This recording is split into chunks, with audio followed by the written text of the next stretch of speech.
आज हम current electricity के बारे में पढ़ते हैं, और जब करंट इलेक्ट्रिसिटी की बात चले और किरचॉफ्स का नाम ना लिया जाए बिल्कुल नाइंसाफ़ी होगी।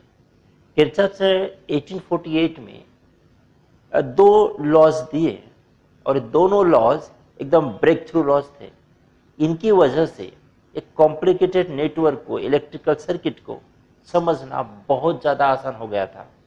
तो ये दो लॉज उनके, फर्स्ट लॉ जो है वो लॉ ऑफ करंट कहलाता है, और ये सेकेंड लॉ जो है वो वोल्टेज लॉ या लॉ ऑफ वोल्टेज या फिर लॉ ऑफ लूप कहलाता है।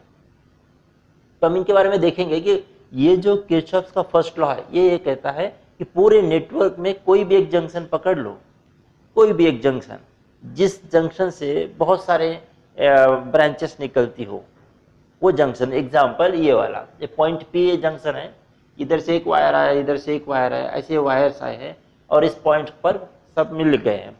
तो अब ऐसे में इस पॉइंट पी के लिए sum of algebraic sum of all the current will be zero, या हम लिख सकते हैं कि is always equal to zero, that is summation of I should be equal to zero, and the algebraic sum of electric current at any junction is always equal to zero, that is summation of I is equal to zero।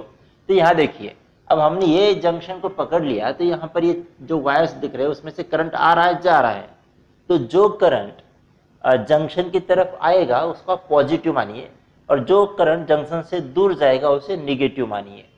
यानी यहाँ पे आपको sign convention लिखने पड़ेंगे, sign convention, है ना। तो ये बात है, the current which enters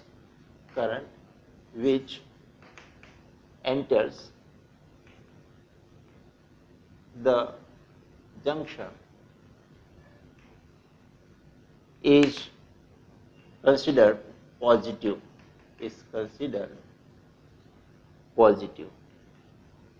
and otherwise it is negative। यानी जो जंक्शन की तरफ आ रहा है, यहाँ पे देखिए, यहाँ पे हो जाएगा I3, I5 और I1, I3, I5 and I1, ये सारे पॉजिटिव हो गए। उसके बाद में जो जा रहा है, विच leaves the junction is I4 and I2, so I4 is negative and I2 is negative, and that should be equal to 0. So summation of all current should be 0। और ये हम दो स्टेटमेंट लिख सकते हैं, कैसे? The current which enters the junction is considered positive and the current which leaves the junction is called as negative. तो ये था sign convention for Kirchhoff's first law. Second law क्या है कि in a closed loop of electrical network the algebraic sum of potential differences for all component plus the algebraic sum of all EMFs is equal to 0। इसका मतलब अगर ये पूरा network आपने पकड़ लिया तो मैं कह सकता हूं कि summation of all the potential differences, I into R मतलब potential differences, summation of all the potential differences plus summation of all the EMFs is equal to 0, and this is the statement, mathematical statement of Kirchhoff's second law, law of loop या फिर law of voltage। Consider this junction is this loop is having A, B, C, D, E and F junctions।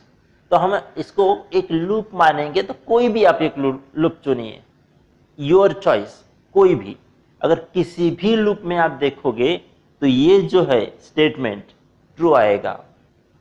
हाँ, पर आपको इसके लिए भी एक sign convention लगेगा। तो यहाँ पे हम सेकेंड लॉ के लिए साइन कन्वेंशन लिखेंगे। तो जरा इसको ध्यान से समझ लो, है ना।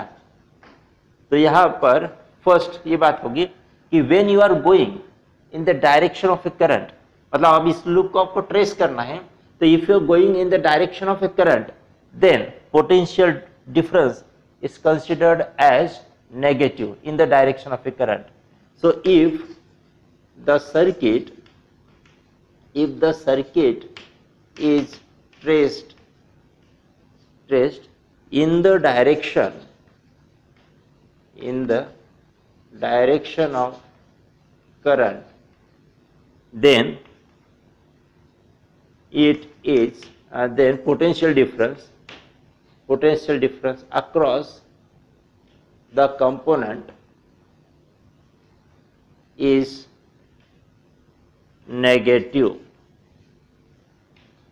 देखो अब अगर मान के चलो ये इस तरह से जा रहा है, ठीक है, तो अब अगर आप ए से एफ तक आ रहे हैं और करंट सपोज यहाँ पे I1 है, तो if you are coming from A to F, so example from A to F, अगर आप ए टू एफ जा रहे हो तो R2 into I1, R2 into I1, इसको आपको क्या लेना पड़ेगा, इन the direction of a current, therefore ये जो वैल्यू होगा नेगेटिव होगा।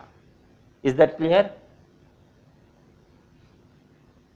अच्छा, अब अगर इसका उल्टा जाओगे तो फिर पॉजिटिव मानना पड़ेगा। The reverse is otherwise it is positive. Otherwise मतलब इसका उल्टा कंडीशन क्या होगा, when you are tracing a circuit opposite to the current. अगर आप एफ से ए तक जा रहे हो, इस तरह से जा रहे हो, तो you are tracing the circuit against this current, and if you are going against the direction of a current, it should be taken as positive, that is from F to A आप क्या लेंगे, plus R2 I1 लेंगे। Is that clear to you?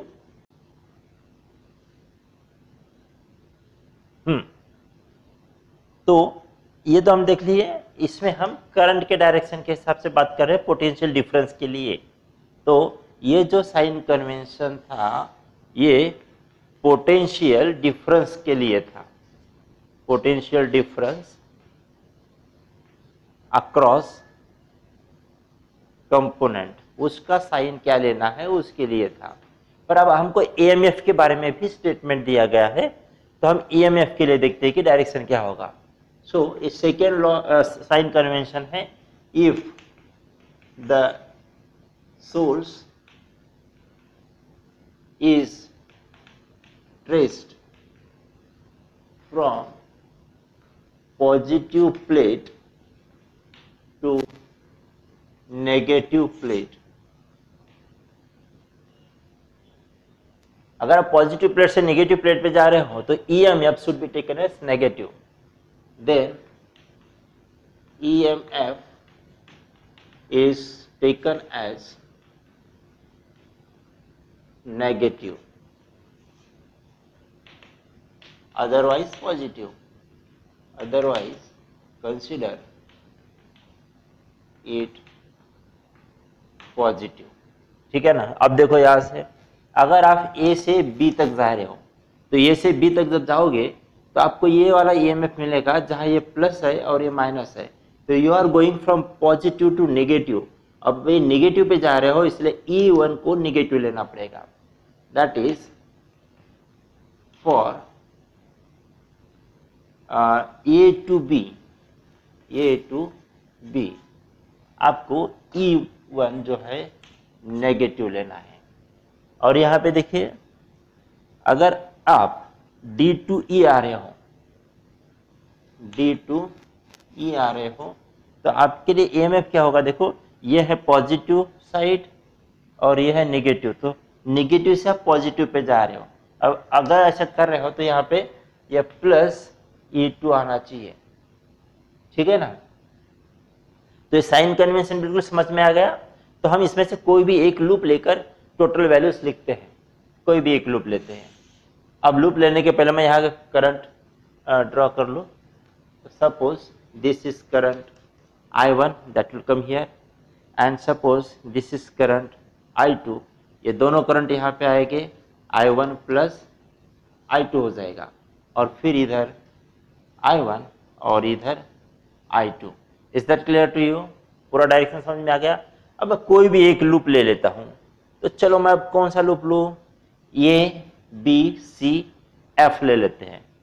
In loop A B C F ये close होना चाहिए, मतलब ये से स्टार्ट किए और ये पर ही पहुंच गए।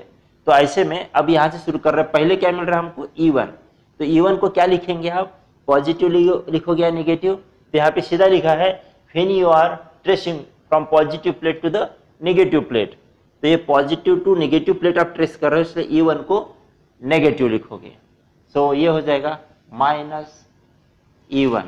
उसके बाद आप आ गए R1 पर, अब करंट है ये, मतलब ये ऊपर से गया ये इस तरह से, तो you are tracing against the current, तो अगेंस्ट द करंट जा रहे हो, इसलिए R1 into I1 should be taken as positive, so plus I1 R1, ये रूल है अपना। If the circuit is stressed in the direction of a current, then potential difference across the component is negative, but हम जा रहे हैं against the direction, तो against the direction ये क्या हो जाएगा पॉजिटिव, इसलिए हम प्लस लिखना पड़ा I1 R1 के लिए। उसके बाद में हम आ गए C to F में, B to C तो कोई कंपोनेंट है ही नहीं, तो फिर C to F आ जाइए। C to F में आप देख रहे हो कि you are again going against the direction of a current, ये I1 प्लस I2 का करंट इधर है, तो आप यहाँ लिखोगे plus I1 plus I2 R3,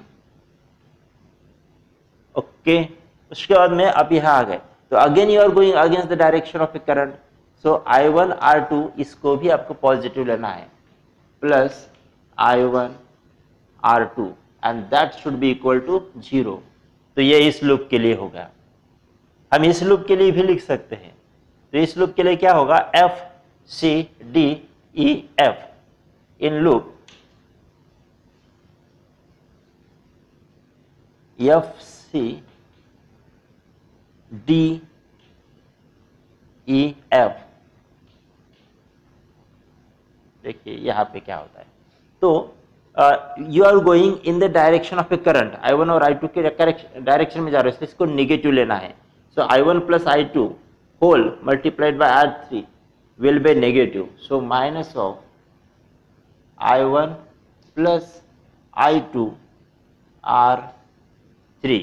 उसके बाद में आप आ गए C पे, C2D कुछ भी नहीं मिला, D2E में आपको पहले R5 मिलेगा और करंट होगा I2 and you are in the direction of a current, so इसको आपको लेना पड़ेगा negative, so negative I2 R5, negative I2 R5। उसके बाद में आप आ गए इस सोर्स के ऊपर, यहाँ नेगेटिव प्लेट से आप पॉजिटिव प्लेट पे आ रहे हो, तो नेगेटिव टू पॉजिटिव आने के बाद में आपको लेना है पॉजिटिव, ठीक है, तो ये हो जाएगा प्लस टाइम E2। उसके बाद आप यहाँ आ रहे हो, देखो करंट का डायरेक्शन भी ये है, मतलब इन the direction of current R4 आ रहा है, तो आप कहोगे I2 R4 negative, I2 R4 negative.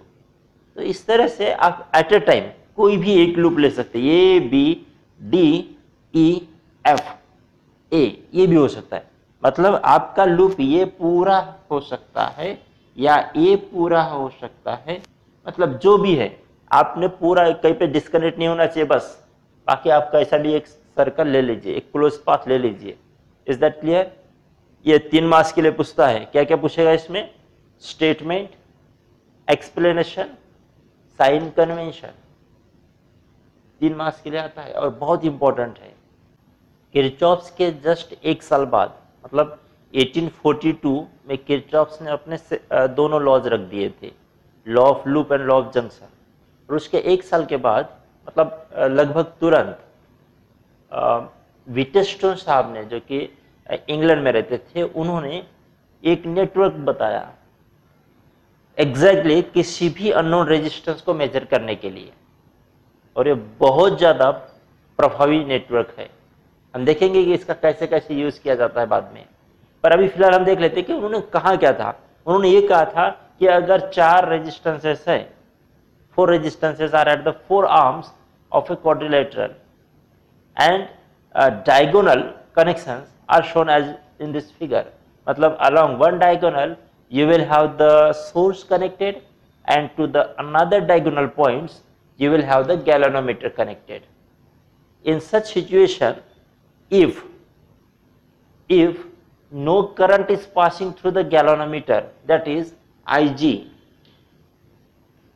is 0 when a key is pressed, then in that condition we can say that the network is balanced.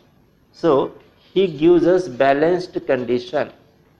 Balanced condition mathematically can be expressed as the R1 divided by R2. R1 divided by R2 should be equal to R3 divided by R4. This was the condition given by the Wheatstone network. और ये बहुत ही प्रभावी condition है। किस तरह से unknown resistances इससे find out करेंगे वो तो हम नेक्स्ट में देखेंगे ही। फिलहाल हम इसको बेसिकली समझ लेते हैं कि ये R1 by R2 और R3 by R4 का रेशो जो है वो कांस्टेंट होगा, मतलब इक्वल होगा फेन IG इज इक्वल टू 0, मतलब जब ये नेटवर्क बैलेंस हो जाएगा तो वो चेक करना है कि वो सचमुच होता है या नहीं होता है। तो I can use a Kirchhoff's laws, तो एक लूप लॉ है यहाँ पे यूज कर लेते हैं, यूजिंग किरचॉफ्स लूप लॉ। हम ये कह सकते हैं किरचॉफ्स लूप लॉ यूज करके कि A B D A in A B D A, इस लूप में आप जाइए यहां से यहां तक, देखिए अगर ये सोर्स करंट I को डिलीवर कर रहा है तो current I is splitted into I1 and I2। तो इस ब्रांच से कुछ करंट जाएगा, कुछ इस ब्रांच से जाएगा। तो suppose I1 passes through the R1 and I2 passes through R3।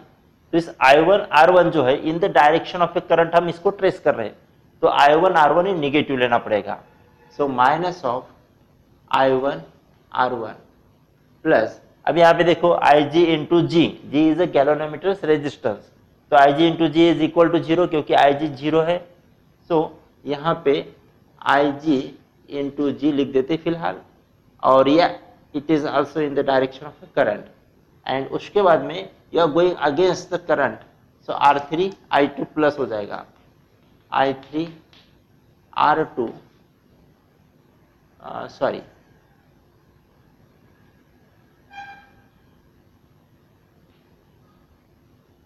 R3 I2 plus हो जाएगा और ये 0। तो अभी देख लेना Ig 0, तो ये टोटल हो गया 0। तो फाइनली आपको क्या मिलेगा, R3 I2 और ये I1 R1 इनका सम 0 मिलेगा, एक नेगेटिव एक पॉजिटिव। इसका मतलब ये हुआ कि I1 R1 should be equal to I2 R3। ये हो गया हमारा इक्वेशन नंबर 1। और इसी तरह से सेकेंड लूप पे देखते हैं, इन लूप BCDB, मतलब हम इस लूप की बात कर रहे हैं। तो इस लूप में क्या होगा, this if current no current passes through this branch, इसमें से कोई करंट नहीं जा रहा है, इसका मतलब ये I1 जो है वहां पे बट नहीं रहा है, मतलब उसमें वो शेयर नहीं दे रहा है उसको, तो टोटल का टोटल I1 यहाँ आ जाएगा। Similarly this I2 is not separating here, मतलब कुछ भी इस ब्रांच में नहीं जा रहा है, तो जितना इधर से आ रहा है उतना यहाँ पे जाएगा, है ना। तो अब B to C जब आप जाओगे तो I1 और R2 का प्रोडक्ट जो है, मतलब potential difference across R2 should be taken as negative. So I1 negative of I1 R2 plus होगा ये, क्योंकि ये अपोजिट डायरेक्शन है। तो C2D तक आओगे तो you are tracing the circuit against the current, so I2 R4 का जो है प्रोडक्ट वो पॉजिटिव हो जाएगा। सो I2 R4 प्लस वो जो Ig 0 है वो तो टोटल 0 हो जाएगा। इस बार मैं नहीं लिखता हूँ, लास्ट टाइम मैंने लिखा था ताकि आपको बता सकूं, इस बार उसको लिखने की जरूरत नहीं, 0 है, आप समझ गए होंगे। अब ये क्या हो जाएगा, ये हो जाएगा I1 R2 is equal to I2 R4, equation number 2। अब इन दोनों को अगर आप देखो तो इनका रेशो मिलेगा आपको, डिवाइड 1 by 2, डिवाइडिंग 1 by 2। तो इसको आपने डिवाइड किया तो आपको मिलेगा R1 by R2, R1 by R2 is equal to R3 by R4। तो समझ में आ गया ये बैलेंस कंडीशन। अच्छा, इसमें भी एक महत्वपूर्ण बात है जो आपको नोटिस करना है कि ये बैलेंस कंडीशन तभी होती है जब ये सर नेटवर्क बैलेंस हो जाए। नेटवर्क बैलेंस हो गया का मतलब ये होता है कि गैल्वेनोमीटर में नल डिफ्लेक्शन आएगा, मतलब डिफ्लेक्शन बिल्कुल नहीं आएगा। डिफ्लेक्शन नहीं आ रहा है का मतलब होता है कि गैल्वेनोमीटर में से नो करंट इज पासिंग। ठीक है, तो ये था व्हीटस्टोन का नेटवर्क, और उसकी मदद से अब हम देखते हैं कि मीटर ब्रिज कैसे हम बना सकते हैं। तो यहाँ पे देखो मीटर ब्रिज का कॉन्सेप्ट बता देता हूं। मीटर ब्रिज, तो मीटर ब्रिज में हम क्या करेंगे, देखो और ए बी और सी इन पॉइंट्स को मैंने यहां ले लिया, ए बी और ये सी। ओके, उसके बाद में ए टू सी से लेके यहां से यहां तक, ये भी पॉइंट ये है बराबर, ये ए है तो ये भी ए, ये सी है तो इसको भी सी मान लेते हैं, और उसके बाद डी पॉइंट कहीं ना कहीं यहां पर मैं लिख लेता हूं, D point. Is that clear to you? तो बस इस व्हीटस्टोन नेटवर्क को मैंने कुछ अलग तरीके से लिखा है बस। अब देखो वो उसको मैं किस तरह से अरेंज करता हूं। तो हमने क्या किया, यहां पर यहां इस तरह से एक प्लेट लगा दिए, ठीक है, तो अब इसकी जरूरत नहीं है, एक प्लेट लगा दिए, और ये पूरा प्लेट जो है वो हमारा पॉइंट ए बन गया। यहां पर भी एक यल प्लेट लगा देते इस तरह से, है ना, तो ये पूरा यल प्लेट जो बना लिया हमने, this acts as a point C. Okay, और ये बी के लिए, पॉइंट बी के लिए एक आई शेप का स्ट्रिप लगा देते हैं, मेटल स्ट्रिप। ठीक है, तो यहां पे जो रेजिस्टेंस होगा यहां पर, suppose that is R. Okay, और यहां पे एक अननोन रेजिस्टेंस जोड़ देंगे, दैट इज एक्स। ये आपको नोन है, ये एक्स अननोन है। अब रही बात R3 और R4 की, तो ये जो है यहां पे रेजिस्टेंस नहीं जोड़ेंगे, ये होगा एक 1 metre long wire, conductor wire. तो आप तो ये जानते हैं ना कि किसी भी कंडक्टिंग वायर का रेजिस्टेंस होता है directly proportional to the length. इसका मतलब अगर ये लेंथ आपका यल एक्स है और ये लेंथ आपका यल आर है, तो आप ये कह सकते हो कि एल एक्स जो है इस ये आर इस लेंथ का रेजिस्टेंस बता रहा है, ये आर है ना। तो ये मैं R1 क्या है वो R3, तो मैं इसको R3 ले लेता हूं। तो R3 correspond to the L X and R4 correspond to the L R. तो इन दो पर से क्योंकि प्रोपोर्शनलिटी है, तो आप लिख सकते हैं कि R3 by R4 is equal to LX by ELR। Is that clear to you? और यहां पर एक हम गैल्वेनोमीटर लगा देते हैं, एक गैल्वेनोमीटर लगा देते हैं, और मान के चलिए कि इस गैल्वेनोमीटर से जाने वाला करंट हो गया 0। मतलब यहाँ डिफ्लेक्शन नहीं दिख रहा है, यहाँ एक जॉकी होगा, उस तार के ऊपर ऐसे ऐसे आप आगे पीछे करोगे तो कहीं ना कहीं आपको ऐसा पॉइंट मिलेगा जहाँ गैल्वेनोमीटर से जाने वाला करंट 0 हो जाएगा। जब वो गैल्वेनोमीटर से जाने वाला करंट 0 हो जाएगा ना, तब आप कहोगे कि ये भी उस व्हीटस्टोन नेटवर्क की तरह बैलेंस हो गया। अब ऐसा अगर बैलेंस हो जाएगा तो आप क्या कहोगे, ये जो वैल्यू है x बाय आर, मतलब R1 और R2, ये किसको करस्पॉन्ड कर रही थी, ये वैल्यू R1 को करस्पॉन्ड करेगी, ये वैल्यू R2 को करस्पॉन्ड करेगी। ये वैल्यू जो है Lx, this Lx will correspond R3 and this Lr will correspond R4। तो अब हम कहेंगे कि R1 बाय R2 की जगह यहां पे हमने लिखा है x और r। सिमिलरली R3 और R4 की जगह लेना है Lx बाय Lr। तो ये वाला प्लस दिस, ये दोनों को अगर देखो आप, तो R3 बाय R4 और R1 बाय R2 बैलेंस होना चाहिए, क्योंकि Ig इज इक्वल टू 0 है। तो at Ig is equal to 0, that is null deflection, null deflection.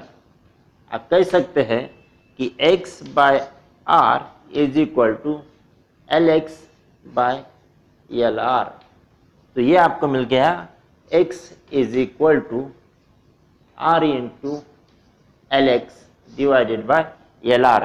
तो देखो ये यहाँ से यहाँ तक है 1 मीटर लॉन्ग, मतलब 100 सेंटीमीटर, 100 सेंटीमीटर। तो आप ये कह सकते हो कि अगर ये एल एक्स है तो एल आर कितना होगा 100 माइनस एल एक्स। तो you can write here 100 minus L x, या फिर एल आर भी लिख सकते हो। तो ये फार्मूला बन गया आपका इस अननोन रेजिस्टेंस को फाइंड आउट करने का। तो ये कंसेप्ट है मीटर ब्रिज का। इस तरह से हम मीटर ब्रिज को समझेंगे। तो इस मीटर ब्रिज का जितना भी डिस्क्रिप्शन दिया है टेक्स्ट बुक में, आपको पूरा डिस्क्रिप्शन पढ़िए। अब देखिए ये मीटर ब्रिज का यूज करके आप किसी भी अननोन रेजिस्टेंस को निकाल सकते हैं।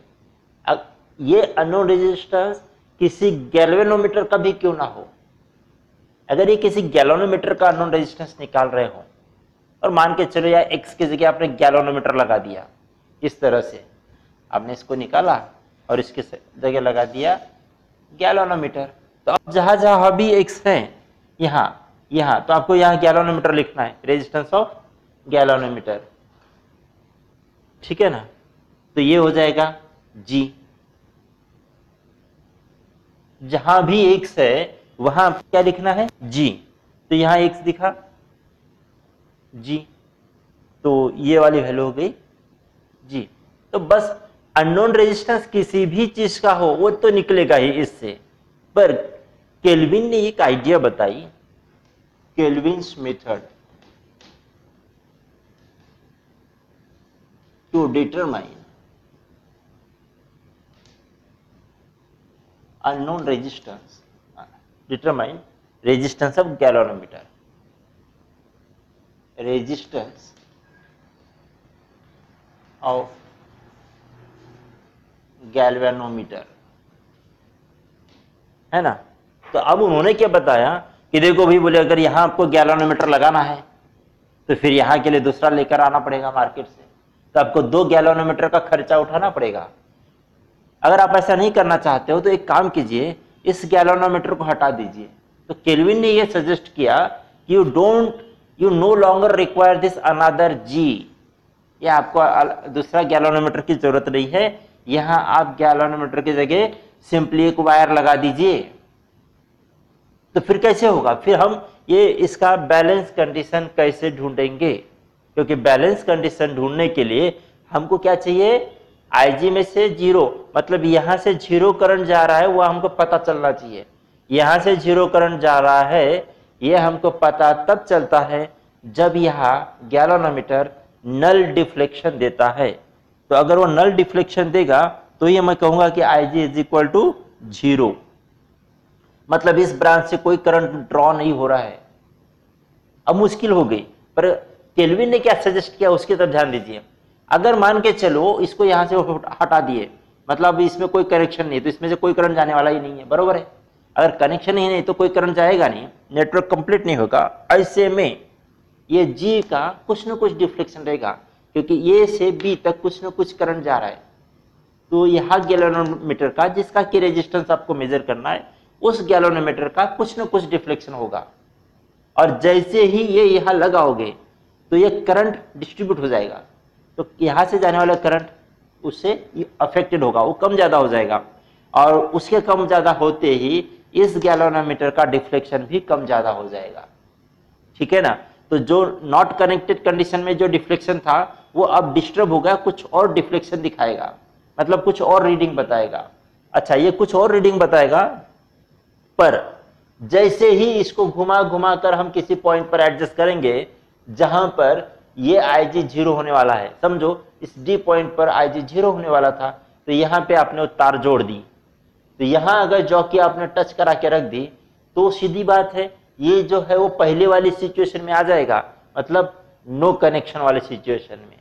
जब इसमें से कोई करंट नहीं जा रहा था तो यहाँ डिफ्लेक्शन मान के चलो 13th डिवीजन पे आया, और फिर इसको इधर उधर घुमाने से वो 13th डिवीजन का डिफ्लेक्शन डिस्टर्ब हो गया। पर अब फिर से अगर आपने D को टच कर दिया तो कोई करंट नहीं जा रहा है, मतलब आपने टच किया क्या और नहीं किया क्या, एक ही बात है। ऐसे में इस गैल्वेनोमीटर का डिफ्लेक्शन उसी जगह आएगा जहां पहले था। तो हम इसे कहेंगे इक्वल डिफ्लेक्शन मेथड। क्या कहेंगे? Equal deflection method. और इस तरह से ये जो दूसरा गैल्वेनोमीटर है इसकी रिक्वायरमेंट खत्म हो गई। आपका उद्देश्य क्या था? आपका उद्देश्य सिर्फ इतना था कि यहां से जाने वाला करंट 0 हो गया, ये हमें किसी तरह पता चले। तो उसको पता चलाने के लिए हम गैल्वेनोमीटर लगाते थे। अब उस गैल्वेनोमीटर से डिफ्लेक्शन 0 हो गया, तब पता चलता था कि यहां करंट 0 है। पर अब हम इधर ध्यान देंगे इस गैल्वेनोमीटर पर। अगर इसका डिफ्लेक्शन वापस से पुराने डिफ्लेक्शन जितना आया तो हम समझ जाएंगे कि यहां से करंट जाना बंद हो गया है। तो इस तरह से हम नल पॉइंट ढूंढ सकते हैं और फिर यही फार्मूला हमारे लगाकर हम इन्हीं से रेजिस्टेंस गैल्वेनोमीटर का निकाल सकते हैं। तो केल्विन्स मेथड बेसिकली इस बात के लिए है कि रे बाबा नो दूसरा second galvanometer is no longer required. जबरदस्ती खर्चा मत बढ़ाओ।